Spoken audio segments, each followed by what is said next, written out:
Hello Golfpass, Martin Hall coming to you from the beautiful Palm Beach Par 3, where hitting good, accurate irons is essential if you want to score low. Now, I talk a lot about slicing when I do these tips, but people hook the golf ball. Make no mistake, people hook the golf ball. Typically, better players tend to hook the golf ball. Now, what causes a hook? Let's discuss that, and then I'm going to give you a couple of thoughts that you could use to avoid that hook. We tend to hook the ball when the path is too much from inside the target line, too much out, in my case because I'm a right-hander, too much from in to out or too much out to the right, and I get the club face a bit close to that path. That will give me a hook.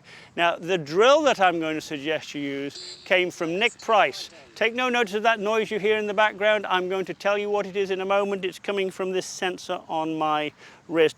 Nick Price would sometimes, even in his heyday, would go to the top and would drop the club a bit too much behind him. It would get a bit too much in to out, and he'd get a bit more curve on the ball than he wanted. So if you're in that category, do the Nick Price drill. And that is to go down the grip some good amount. So there's a good 6 or 7 inches of the grip showing there. Obviously the club's off the ground.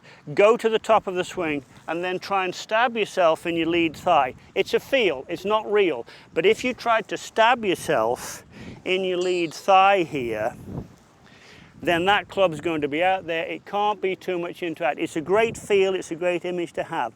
If you want to use technology as your partner, which I strongly recommend, then look at the deWiz product. It measures so many metrics, and in this case, I've got it set so that if my hand path drops too much behind my backswing, I will get an electric stimuli will go up my arm, and the iPad will tell me it doesn't like it. It'll talk to me in a way that I don't want. So I don't want a negative number. I don't want my hand path to drop under.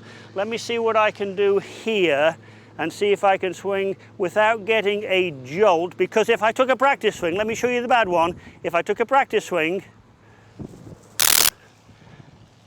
and I really felt the jolt there on the way down, just so you know, that hand path got 2.2 inches inside. You can probably see it on the avatar there on the screen.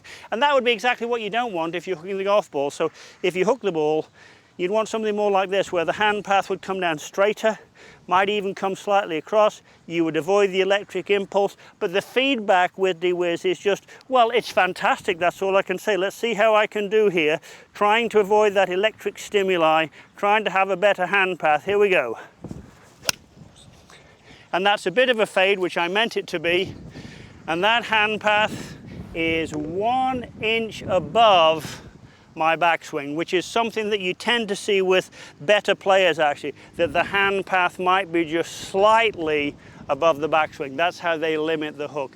So look, if you want to get rid of a hook, certainly use the wisdom of Nicky Price, one of the best ball strikers we've ever seen, and stab yourself in the lead thigh. And take a look at technology as your friend. Check out the deWiz product.